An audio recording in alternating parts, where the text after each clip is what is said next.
Live from the Washington, D.C. area, it's the Inside Scoop, Emerald Planet. All the ecology news that our viewers want to know. Now, here's your host, Executive Director of the Emerald Planet, Dr. Sam Lee Hancock. Hello, I'm Dr. Sam Hancock, President, Executive Director of Emerald Planet TV, and we're coming to you live from Astana in Kazakhstan. We're in this very large and dramatic and dynamic country looking at how they're moving forward away from fossil fuels to a new green economy and new green technologies. And as a nation state, they've decided that they're not only going to just buy from abroad and bring in other technologies, but they want to take to improve and actually invent their own. So it's a very dynamic time to be in Astana, the capital city, as well as Kazakhstan. And I have sitting right beside me someone who needs really no introduction to the world. This is Jeffrey D. Sachs. He is the director of the Earth Institute at Columbia University, and also he is accredited to the United Nations. So Jeffrey, welcome to the Emerald Planet TV. Good to be with you. And you've been doing this work for a long time, but we reach to the world, and so there may be a few souls on the planet that doesn't know about your work. Tell us a little bit about the Earth Institute and then how that folds into Columbia University itself. Well, thanks a lot. The Earth Institute is a wonderful initiative of Columbia University. It started about 17 or 18 years ago. I go back as director 14 years. It started with scientists at Columbia University saying, we have a serious problem on this planet, and maybe the public, the policymakers, really don't understand the gravity of what we face. And so the climate scientists and a number of engineers and other experts got together and said, we need to make an institute that is for sustainable development. And they got it started, and I was at Harvard at the time, and they very nicely asked me to come and be director back in 2002. At the same time, Kofi Annan, then Secretary General of the United Nations, asked me to be his advisor on what were then the new Millennium Development Goals. Correct. So that was a great combination, and I've been director of the Earth Institute now for 14 years and have learned a tremendous amount from my wonderful colleagues. But it isn't all comforting news, because a lot of what my colleagues tell me almost every day is the situation is more dramatic than we realize. It is really a dangerous time on the planet, because we're ruining the climate, we're destroying a lot of biodiversity, and we don't seem to be very much aware often of what we're doing. Yeah, looking at that, this is something that's really important, and this is the thing that we're going to kind of weave in and out, Jeffrey, you don't mind, with Kazakhstan, because it really is, in a sense, a best practice in itself. You know, it has a hyper economy based on fossil fuels, yet at the same time, it's really charting a new path for not only Central Asia, but really for the world.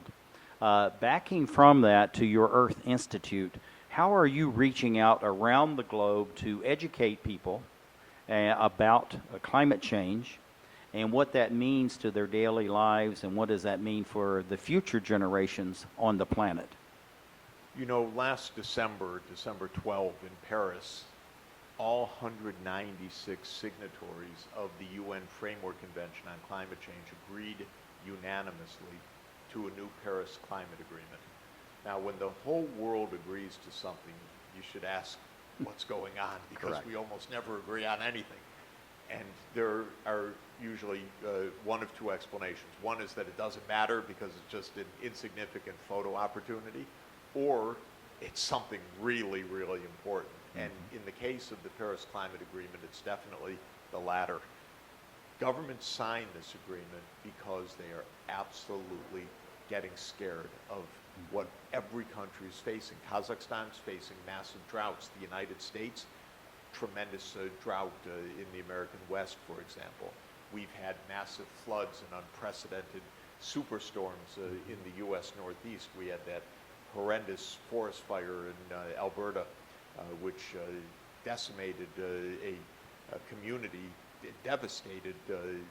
McAllister, Right. is that the town up in? Yeah, it's northern 75,000 Alberta. Forgive me population. for doubting that I have the name right, but just huge shocks to the climate taking place all over the world. Yeah, it's just like India, Australia, Brazil, all these countries are having extreme droughts, and at the same time, you're having extreme floods. So you have this violence that's going on within the environment itself.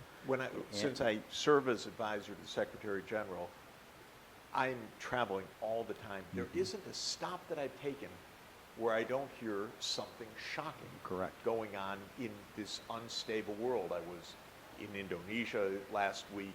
Of course, huge haze from the peat burning. Right. But that's from the drying that's taking place, partly because of El Nino, but partly because of the global warming that is on top of that.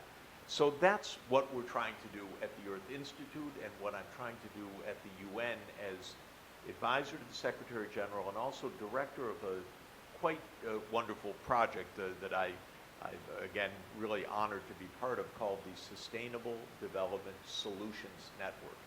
I like every word of it. Right. But sustainable development, yes.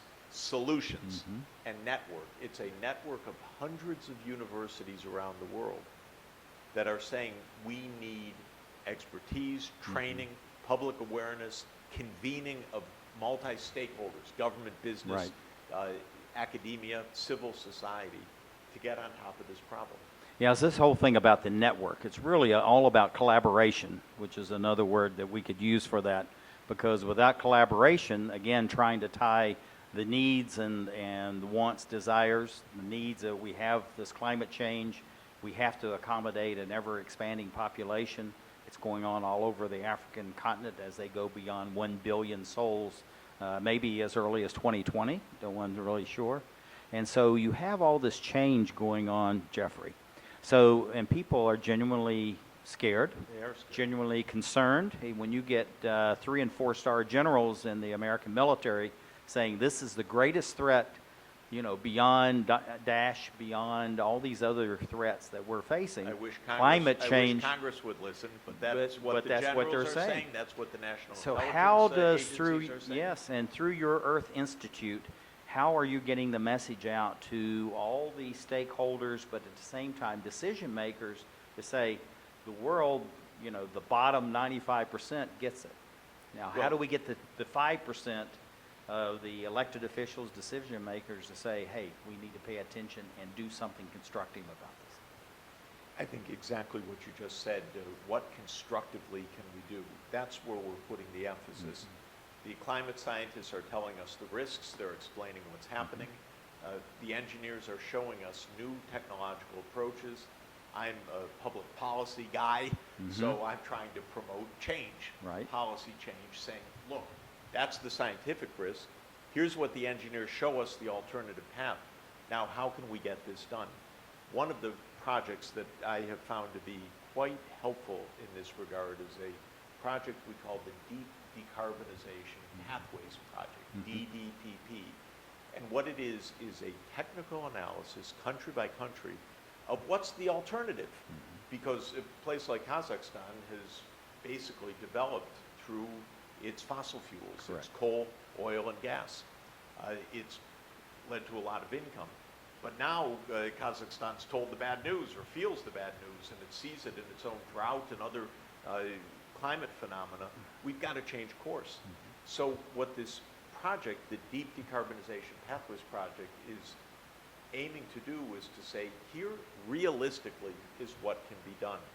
And it has already had an eye-opening effect in many places in the world by showing, don't just be afraid, do something. Don't just do something, analyze, and then do the right thing. And that's the idea of the project. Now, involving citizens, without the mass of humanity, over 7 billion now, we're heading towards 9 billion by 2050. We are. So we're going to have to feed, clothe, provide food, More fuel, power, power, also more and more needs. energy for these 2 billion new people, plus the 2 to 3 billion we've been leaving behind to date. So how do we do that? So we protect the environment, but at the same time, we actually improve the quality of life for citizens on this planet? Well, the only way is to change the way that we're doing things. And so some people say we have to stop economic growth, but that would leave billions of people behind. Some people say economic growth is so important we just continue to do what we're doing, but that would devastate the planet. So we have to find a way to have economic development and a low carbon economy. Right. Now, thankfully, I mean, maybe we don't deserve it exactly, but thankfully there are answers, good answers, because there is enough solar power, wind energy, hydroelectric, geothermal, nuclear power, which many places are going to use, that we can have a low carbon economy that also expands the amount of primary energy and electricity and high quality that's available. So the truth is, if we change the systems that are underpinning our economy, move away from the fossil fuels, move towards a low carbon electrification system where we're not only generating electricity without carbon emissions, but also using electricity in new ways, especially for vehicles. And try to use much less of it. Energy efficiency, low carbon generation, and electrification of our cars. So the internal combustion engine changes over to an electric vehicle, and our heating systems in our homes and our buildings using heat pumps, electricity, and heat pump technology. This makes it possible to do what you asked, achieve economic development, use more energy in the future, in fact, but do it in a safe, sustainable manner. Yeah, and we're just about running out of time. So this is, I'm sure you run into this. I have a huge message, and I've got a short time to put it in.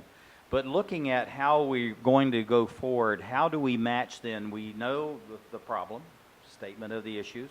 We know that there are technological answers to this. And actually, there's hundreds and thousands of these. I mean, we've identified over 1,800 just through Emerald Planet TV. And then to make sure that the policymakers say, okay, it's politically safe for us to do this. So how do we do that in about 45 seconds? First, the public needs to understand and say, we want a safe world, and we want a safe world for our children, and in my case, my grandchildren, so we need to do it. Second, there are ways to do it. Third, governments do need strategies now. And under the new Paris Climate Agreement, they're supposed to have nationally determined plans to 2030. Right. And they're supposed to have strategies for low emissions to 2050.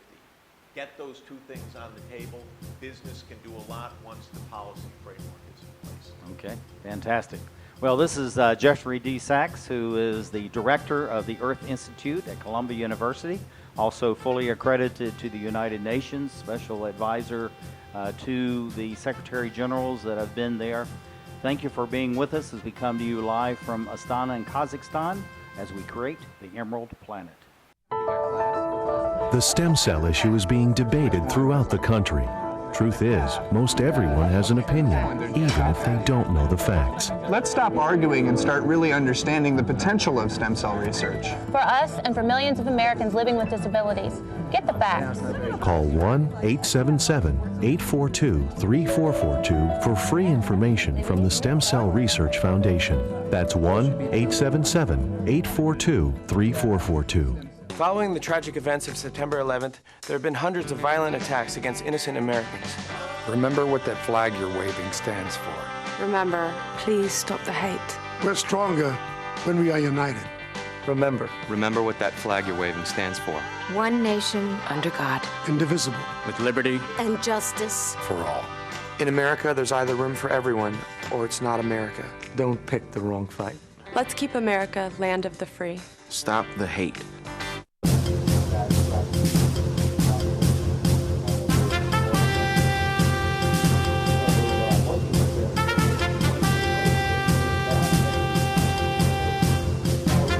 We're back to the Inside Scoop Emerald Planet. Here again, your host, Dr. Sam. Hello, I'm Dr. Sam Hancock of Emerald Planet TV, as we come to you live from Astana in Kazakhstan. We're here looking at the movement of this large and very dynamic society and economy as it goes from a fossil fuel-based economy, coal, oil, and natural gas, to one more based on green energy, both that they develop themselves and also to collaborate with outside organizations. But we have a gentleman who has been working with Kazakhstan, but all over the world on behalf of his country, Portugal.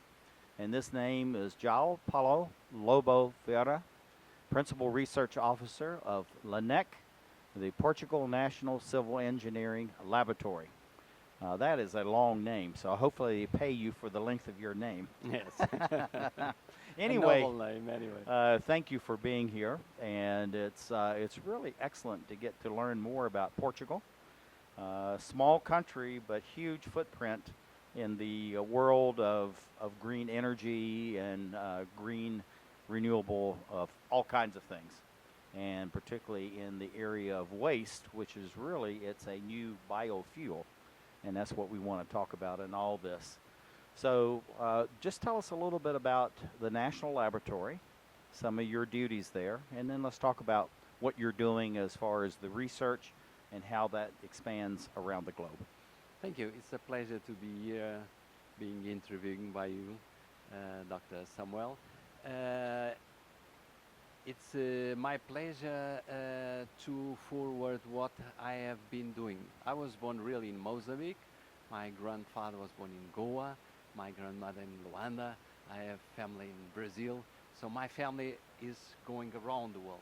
So science is also without boundaries. So what we are trying to achieve here in LNEC is something that is a 70-year history. So LNEC is a state ministry, and we have 17 years working in different kind of departments, thematics, like hydraulics in the environment, buildings, materials, structures. We have there the seismic structure that's important eventually for California, that three shaking table where we can do a lot of expertise. But now what brings us here is the expertise that we get through EU-sponsored projects, Portuguese-sponsored projects on managing water resources. For instance, I am now leading the water for energy thematic, water resources management and flood control in a unique project, Europe-China, trying to get what is the best thing in Europe and the best thing in China on technological water innovations. Now, looking at LNEC, tell us a little bit about just LNEC itself, connection to the government, and then we'll ask some more questions about how this relates to water and water resources, which is really critical because, as they say, water is the new oil in the world economy. LNEC is a state laboratory. We have like 1,000 people. We have like 22, 25 hectares, so it's going to be as big as the expo next year in That's Astana. roughly about 60 acres, U.S. acres. So, and what we are doing is trying to get the best knowledge available on research to be applied in Portugal and in the Portuguese-speaking countries. So LNEC itself is sponsoring research. Portugal is sponsoring research.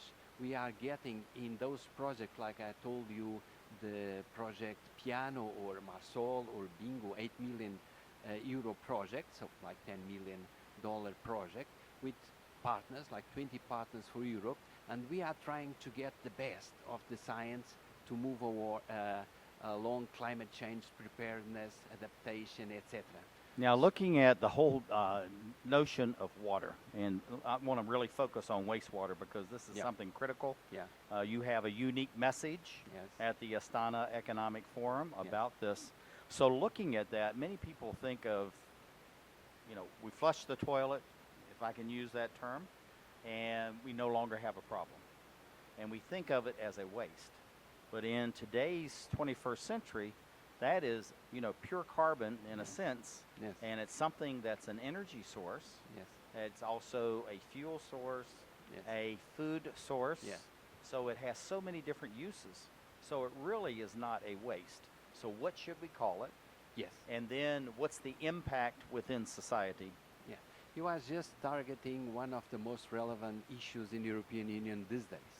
is trying to get from the line economy, so you have the mining, your production, consuming, and waste, and this waste go to the waste disposals, to a circular economy where in Europe in a couple of years, 2020, 2030, we are targeting a waste-free society. So this is going to be recycling, reusing, reutilization, as you're saying, not just for nitrates in agriculture, but also for biogas, also for taking it in advance. As a matter of fact, we can talk in Portugal about a Portuguese miracle.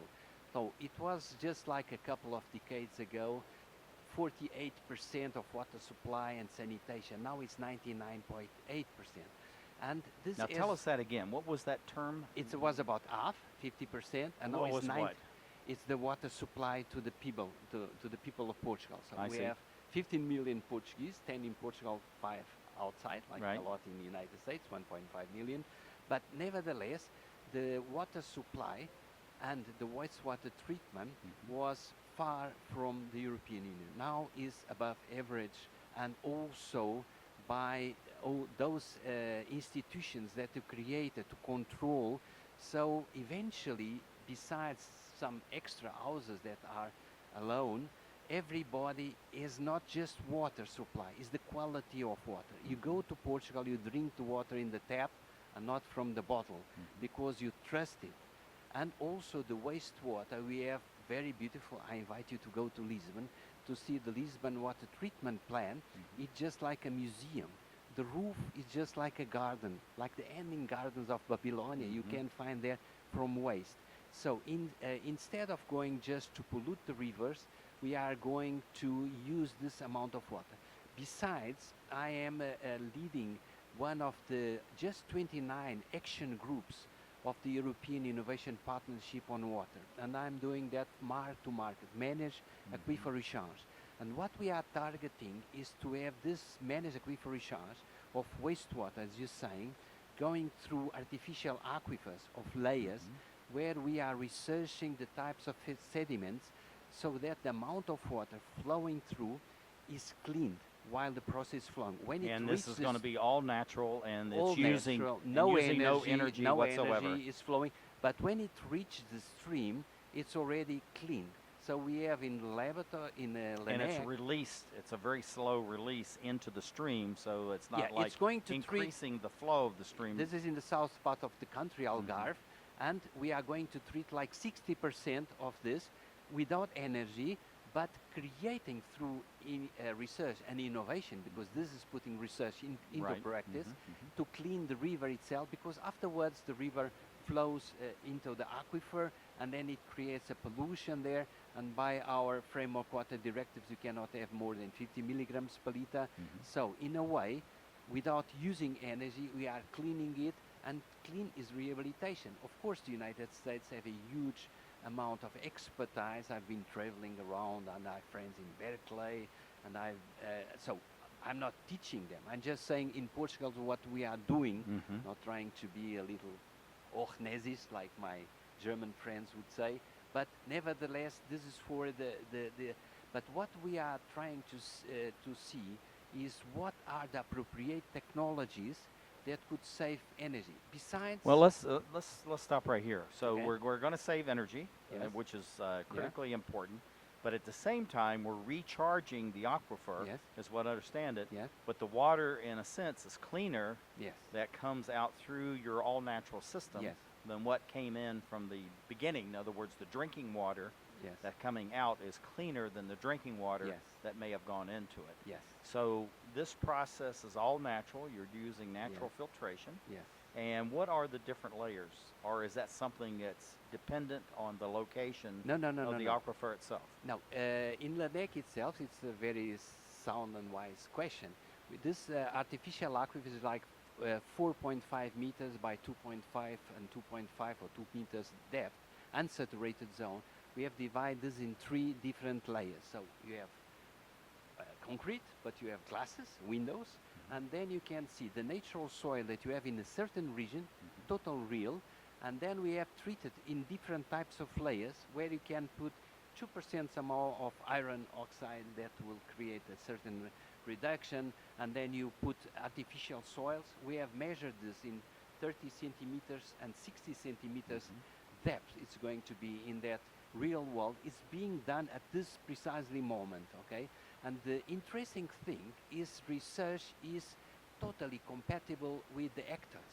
So Águas do Algarve, so the water supply company, and the Portuguese Environment Administration of the Algarve, both are supplying, and they bought the plot so that they can see what is happening. They bought it, and we are doing the experiments in the lab, columns, large size experiment, and then the real world.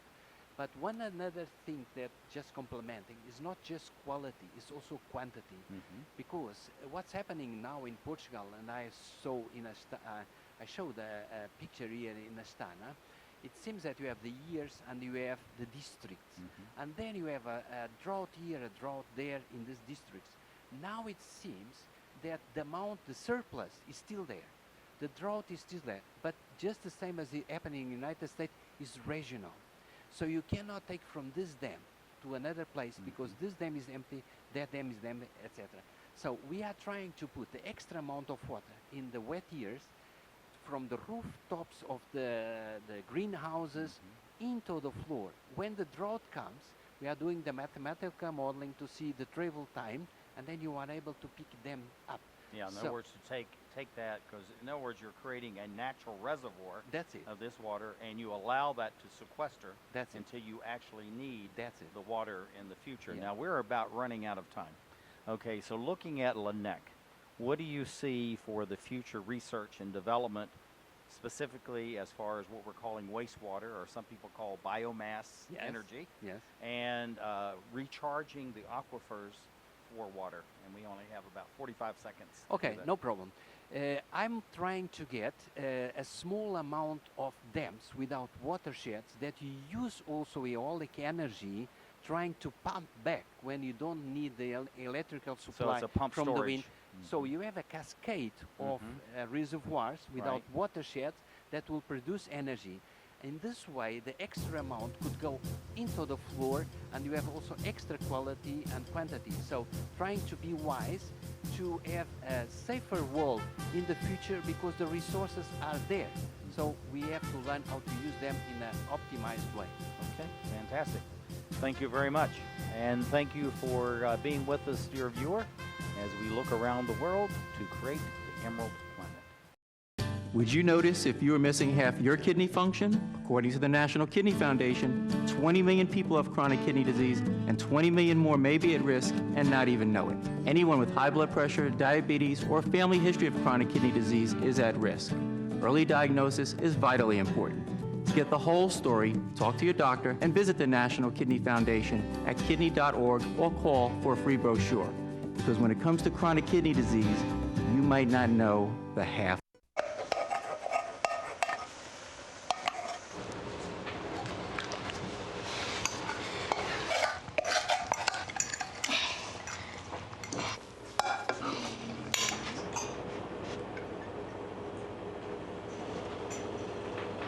Hey, Lena, where's yours?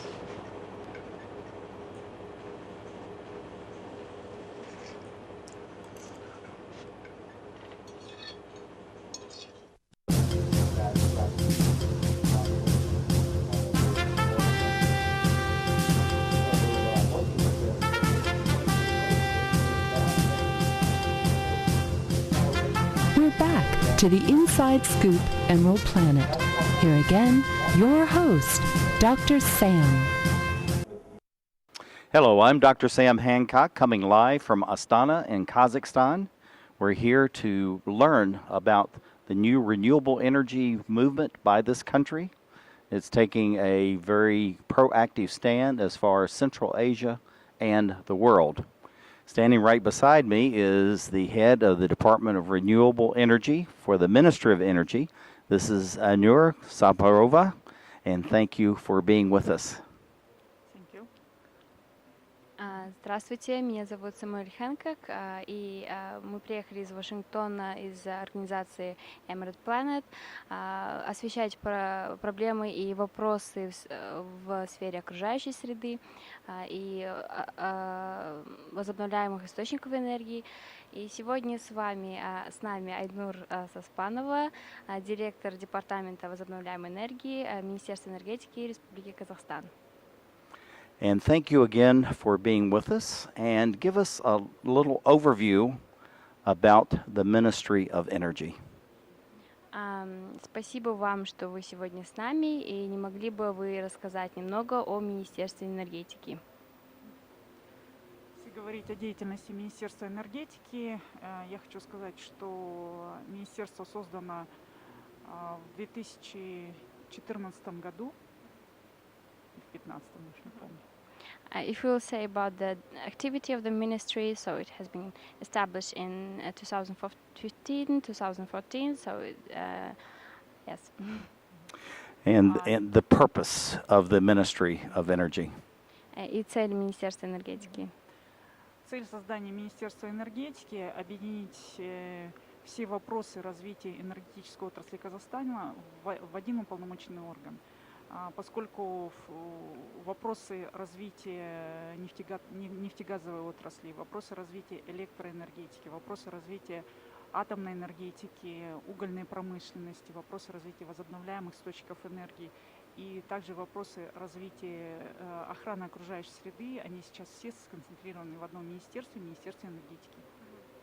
The purpose of the establishment of the Ministry of Energy is to create the one body to join the different departments and different sectors, as a sector of oil and gas, of electricity, of coal energy, and these different sectors and different bodies, they was created into one Ministry of Energy, and they have an aim to establish like one goal and one aim for the development of Kazakhstan. The thing I think is very interesting and progressive about the nation is that with all of the renewable energy that you're creating here, you're doing that at the same time where you've developed the fossil fuel energy, but you have a vision for weaning the country and going towards more renewables. Please share for our audiences a little bit about why the emphasis on renewable energy in a fossil-rich country. Интересный аспект именно развития Казахстана, то, что Казахстан является нефтедобывающей страной и с развивающим нефтегазовым сектором, но в то же время Казахстан старается развивать и альтернативную возобновляемую энергию. И хотелось бы осветить именно эти вопросы, на что именно сейчас деятельность государства, министерства делает упор и как видит будущее. Понятно, что сегодня, имея дешевые углеводородные запасы в Казахстане, тем не менее правительство Казахстана делает ставку и на развитие новых возобновляемых источников энергии, и это делается с точки зрения диверсификации рисков возможных с исчерпаемостью углеводородных запасов, а также с возможным переходом на новые виды энергии. So the government, bearing in mind and considering the cheap price of oil in Kazakhstan and the availability, it's also planning the developing of renewable energy because of the future perspectives. Если говорить о том, какова генерация сегодня в Казахстане, то нужно подчеркнуть, что порядка 70% генерации на угле, которого в Казахстане в большом количестве. If we talk about the generation in Kazakhstan, generation in this sector, so about the 70% of generation in Kazakhstan is based on the coal. Однако у нас есть огромный потенциал возобновляемых источников энергии, и не использовать данный потенциал является необдуманным решением, так скажем. However, we have a huge potential of renewable energy in Kazakhstan, and not using this potential, it would be not good way in developing. В Казахстане огромный ветровой потенциал, и на сегодняшний день есть порядка 12 регионов в Казахстане, где среднегодовая скорость ветра порядка 7-8 метров в секунду. Kazakhstan has a very huge wind potential, and among maybe in medium in 12 regions in Kazakhstan, they have a wind speed about 7 and 8 meters in second. Yeah. У нас есть большой гидропотенциал на юге и на востоке Казахстана, и горные реки Казахстана могут вырабатывать хорошую зеленую энергию, при этом не повреждая окружающую среду. We have a very good potential of hydro energy in the south and east of Kazakhstan, and also very good potential from the rivers, mountain rivers. Yeah, they can create good way in green economy. У нас есть солнечный потенциал на юге Казахстана, порядка 2800-3000 часов в год солнце светит, и использовать этот потенциал тоже имеет смысл.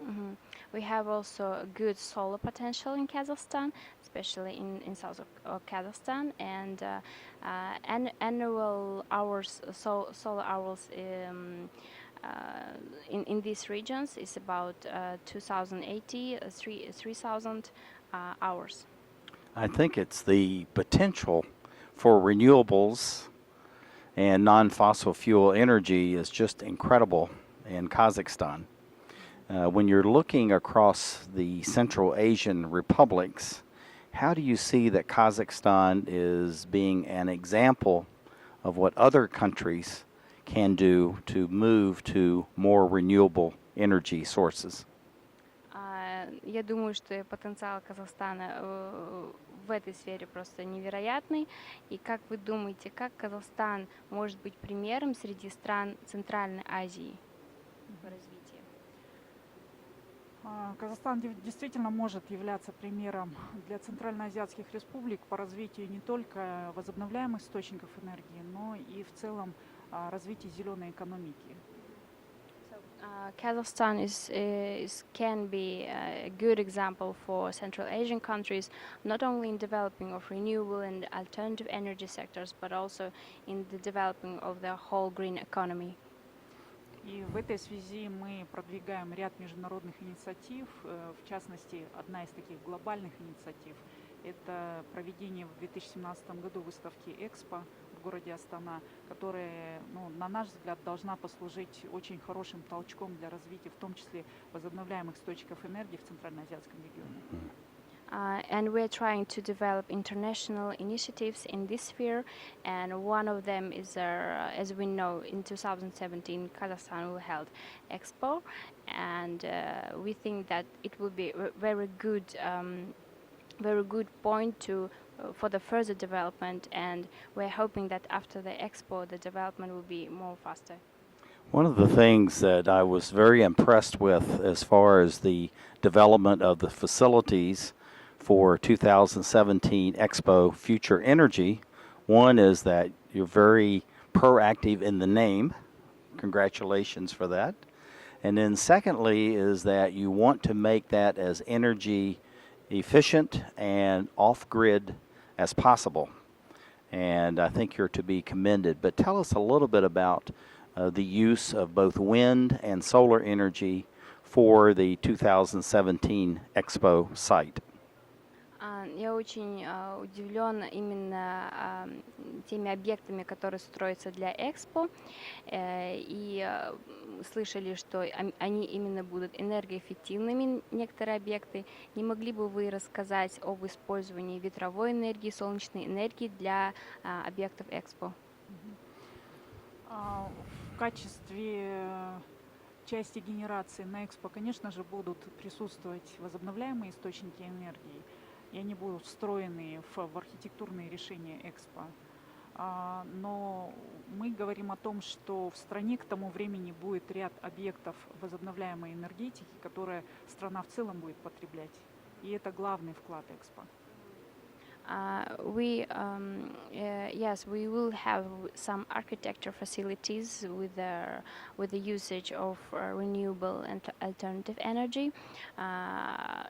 And by the expo, Kazakhstan as a whole will use in various regions alternative and renewable energy, and it will be a good example that we are going to start and we are using, and we're going to start this expo. And the usage of renewable energy in the Kazakhstan as a whole, it is example itself.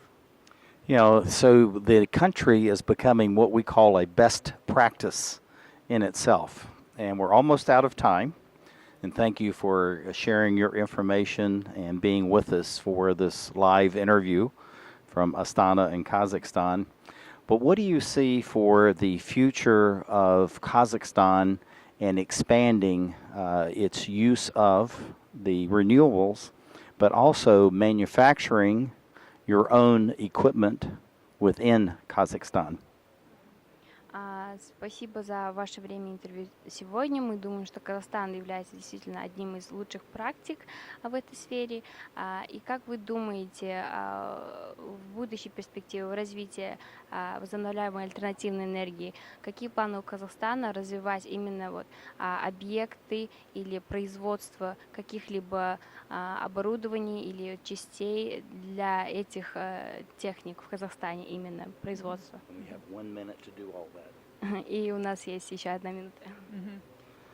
Я буквально кратко. На сегодняшний день в Казахстане есть законченный цикл по производству солнечных панелей, так называемый проект КАСПВ, который, начиная от добычи кремния, заканчивая сборкой готовых модулей в Астане, производит солнечные модули. Мы надеемся, что таких производств будет больше, и мы будем производить не только солнечные панели, но будем производить комплектующие для ветровых станций, для гидростанций, поскольку производство — это новые рабочие места, это повышение эффективности проектов возобновляемых источников энергии, это неокры и так далее. Kazakhstan is already have the company is called KASPV. They are already producing the solar panels, and we are hoping and expecting that Kazakhstan will further produce some equipments for wind and hydro energy as well. Yes, thank you for being with us. We're coming live from Astana in Kazakhstan, talking with Ainur, who is the head of the Department of Renewable Energy for the Ministry of Energy. Thank you very much as we create the Emerald Planet.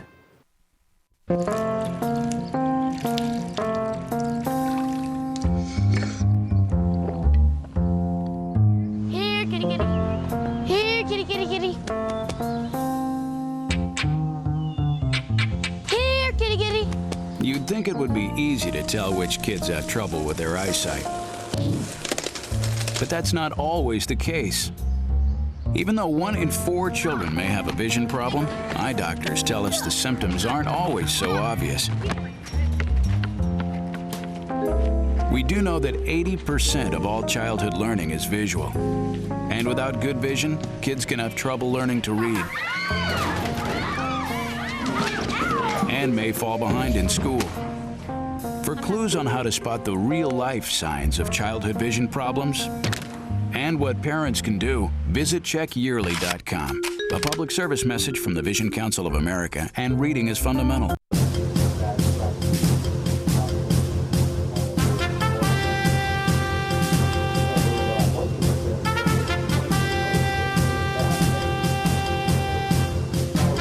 We're back to the Inside Scoop Emerald Planet. Here again, your host, Dr. Sam. Hello, I'm Dr. Sam Hancock, President and Executive Director of Emerald Planet and Emerald Planet TV. We're coming to you live from Astana, Kazakhstan, looking at this very large, dynamic country in the center of Central Asia, and a country that's working towards energy independence by using renewable fuels. even though this is a country that has vast reserves of oil, natural gas, and coal, and at the same time, it's moving towards that because it wants to create a new green economy. And it wants to do so by importing and inviting investors to come in and bring their latest technologies, but at the same time to start research, design, and manufacturing of their own technologies. And I think that's a really admirable way to move forward as we go towards 2050. And we have a gentleman sitting right beside us who actually is have a lot of experience with Kazakhstan. I'm going to let him tell you that connection. This is Dr. Eduard.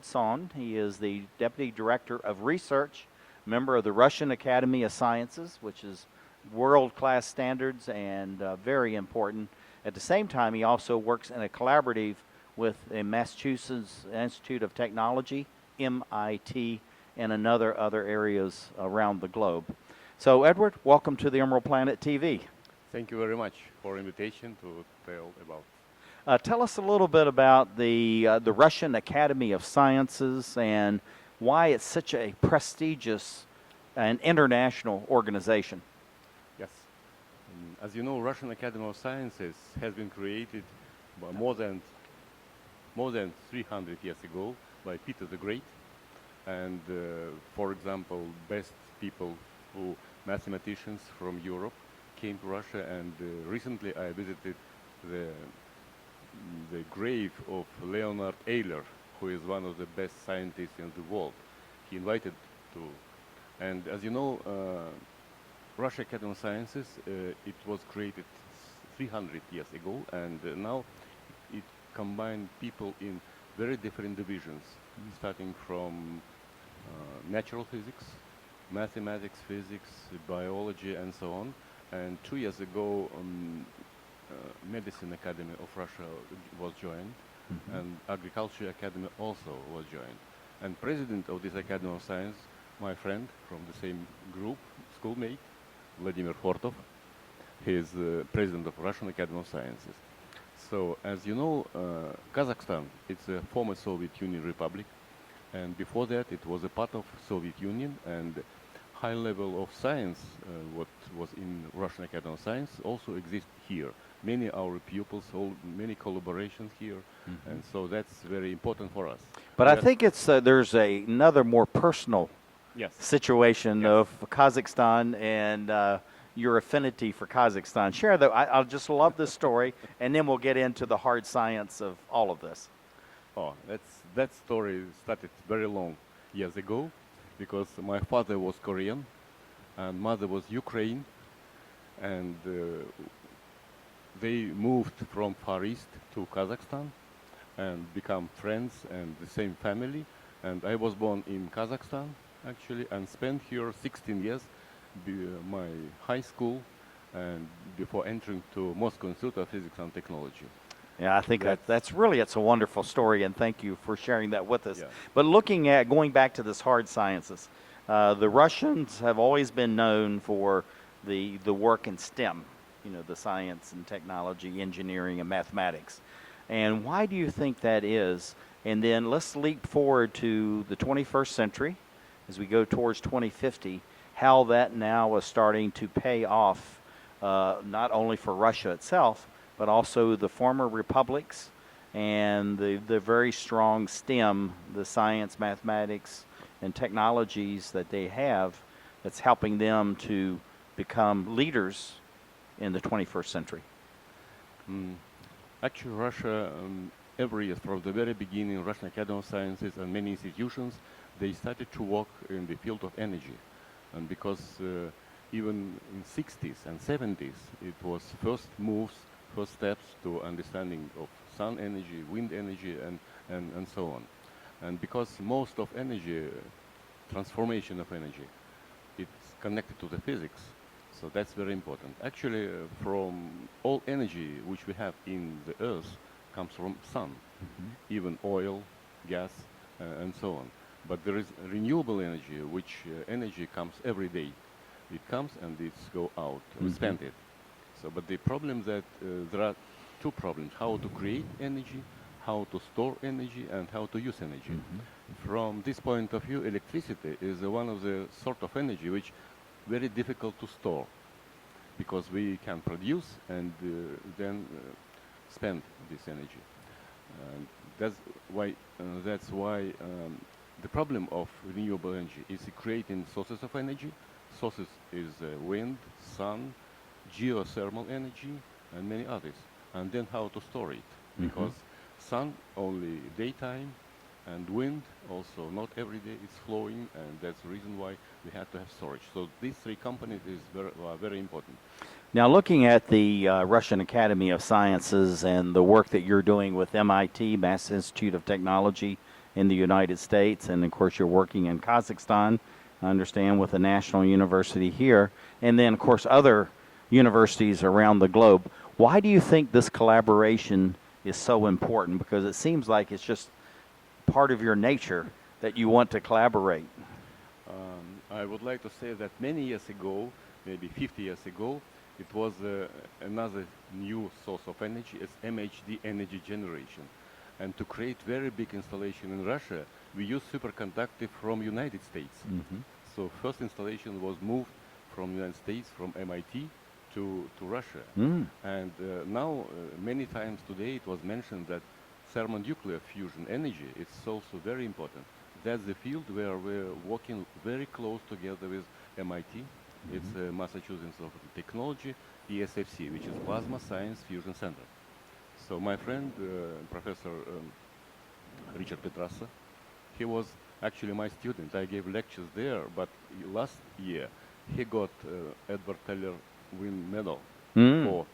So, and one of the more important directions in this field is inertial fusion, where fusion can be received from compression or by laser beams, very dense, and then to get energy. So there is a Rochester University, National Ignition Facilities, which exists in Russia, and in Russia also there are many places where we create laser installation for this thermonuclear energy. Yeah. So now let's talk about that, because many people think of renewable energy as wind, solar, low flow hydro, maybe even large flow hydro and all that. But yet, many people in the energy community say that we need to revisit nuclear and put that back into the menu, because there's new developments, new designs, ways to build and maintain much less expensive than what we had before. But yet there's many in the environmental community that are absolutely opposed to nuclear energy. Why do you think there's this debate? And based on your extensive experience and research over these many years, why you believe nuclear should be part of this mix as we go forward to address severe climate change? Yes. There are two types of nuclear energy. It's a fission energy, and it is used everywhere right now in different countries, and very promising for Kazakhstan, for example, because resources of uranium in Kazakhstan, #1 maybe in the world, so that's very important. And technology for developing new fission installation exists in France, Russia, and Korea, and so on. But the problem with this type of energy, it's a waste, because we need to find out a place where we can waste this energy. Another is it's a fusion. Fusion is very promising, because actually there are a lot of sources of this energy and very cheap. That's the reason why when we have fusion energy, in this case the problem of energy will be solved. Many people think so, but maybe new problems will arise as usual, but anyway.